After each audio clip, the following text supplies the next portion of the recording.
สบายดีมื้อนี้ก็สิพามาเบิ่งวัดเช่นเก่าเช่นเคยอันนี้ก็แม่นวัดหลักแปดเนาะวัดสมหวังข้างกันกับโรงงานยาสูบเดี๋ยวเฮาสิพาไปย่างดอกเบิ่งข้างในบัดนี้มันอยู่ว่าแถวสมหวังเนาะแถวหลักแปดอยู่เมืองหาดไซฟองนครหลวงเวียงจันทน์เฮาเองเนาะซึ่งชื่อวัดชื่อเต็มๆก็อยู่ตามประตูโค้งนั่นเด้อวัดสุทธาวาสสมหวังหลักแปดนะครั้งแรกของข้าพเจ้าคือกันแล้วเฮาสิมาย่างบอกไปเบิ่งนำกันเนาะโอ้กว้างถือว่ากว้างใหญ่เติบอยู่ได้วัดแนมไปเบิ่งด้วยตาเปล่าถือว่ากว้างขวางโอเคเอาไปรอเบิ่งนำกันเลยเนาะเอาผู้ใดเข้ามาแล้วก็กดไลค์กดแชร์กดติดตามให้เด้อพี่น้องเด้อแล้วเฮาไปขอพรนำพระพุทธรูปนำกันเนาะ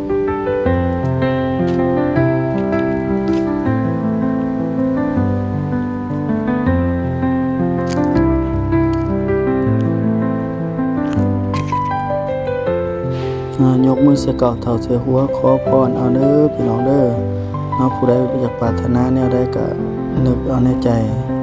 บ่ว่าสิเป็นคนที่เข้ามาก็ดีบ่ได้มาก็ดีเห็นคลิปนี้ก็ดีเนาะขอให้อยู่เย็นเป็นสุขทำมาค้าขายขึ้นเกินนะอยู่ดีมีแฮงสาธุเนาะ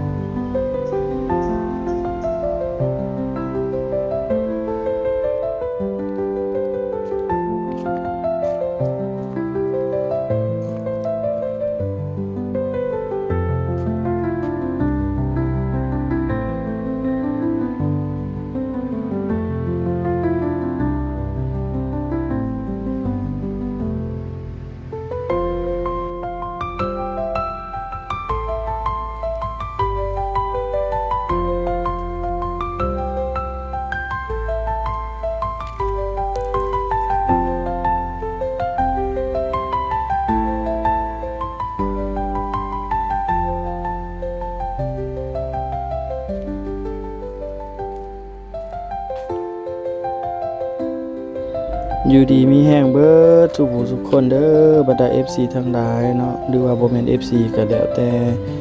ก็ผู้ที่เห็นคลิปนี้ก็ให้อยู่ดีมีแห้งหายทุกข์หายโศกหายโรคหายภัยหายพยาธิโรคค่ามีความสุขความเจริญยิ่งขึ้นไปเด้อสาธุ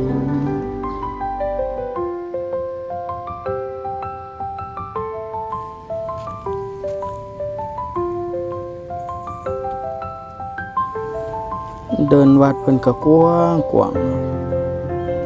ย่างดอกไปทางใดก็เห็นแต่พระพุทธรูปเพิ่นสร้างหลายอีดีอันนี้แม่นพระธาตุสิมมาเนาะสิมของเพิ่นก็ใหญ่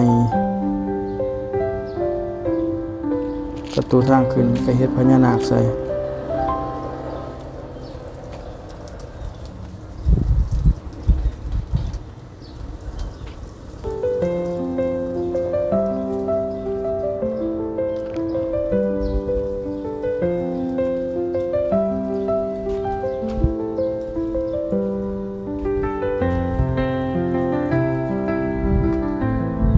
สาธุอยู่ดีมีแฮงมันยืนเด้อบ่ทุกคนมาวันนี้เนาะทางข้างวัดเบื้องทางข้างออกทางดังๆหน่อยนึงเพิ่นก็สิมีบ่อนจูดศพเด้เพิ่นว่าบ่อนเฮ็ดพิธีกรรมทางศาสนาฌาปนกิจศพเนาะออกต้นญาติโยมผู้ที่ว่าเสียชีวิตแล้วก็เอามานี้เตารอเนาะมีเตารออยู่2อัน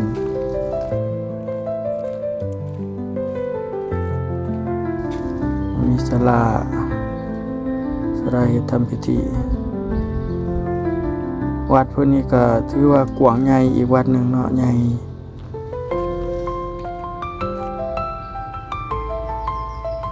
ม อันนี้ศาลาห้องธรรมบนเพิ่นเฮ็ดพิธีกรรมทางศาสนาเกี่ยวกับคนที่เสียชีวิตไปนะ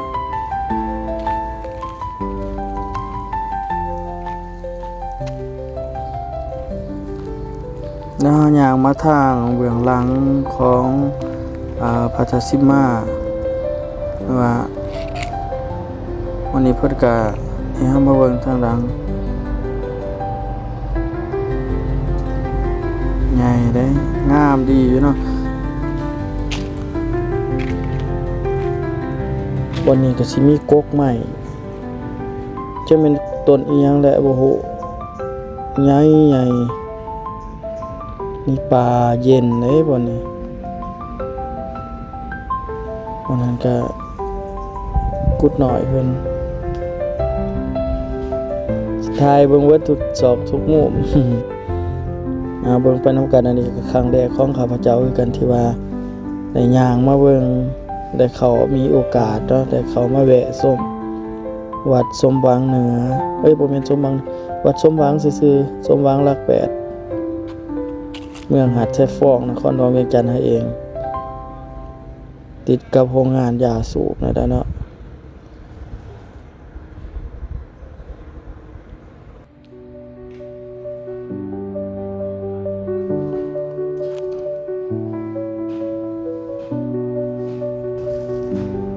อันนี้เบื้องทางหลังของศาลาโฮงธรรมแต่ว่าสิบ่ได้ย่างไปนะสิย่างกลับมาทางหน้าพี่เวียนมาทางพี่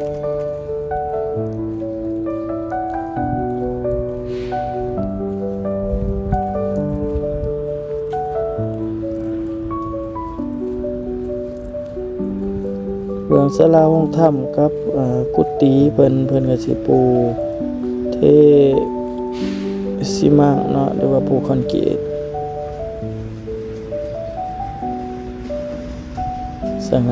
สะอาดงามตาดีนะเป็นกำลังอนามัยก็พอออกแน่สงสัยสิมีงานที่เพราะว่าช่วงนี้ก็ช่วงออกพรรษาเนาะเทศกาลออกพรรษานี่ก็คือเทศกาลเฮ็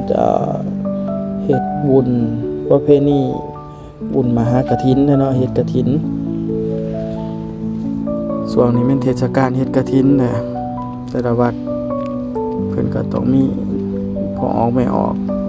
มีน้ำใจใส่ศรัทธาสร้างกฐินมหากฐินหรือว่าผ้าป่าสามัคคีสิมาถวายให้แก่ครูบาอาจารย์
กลับมาเบื้องบน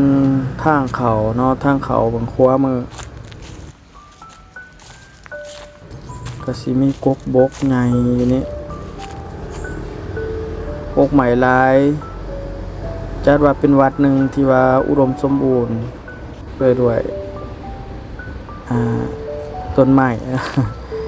ลมเย็นเป็นสุขอลีเด้นี่ก็สิมีคนมาแวะพักผ่อน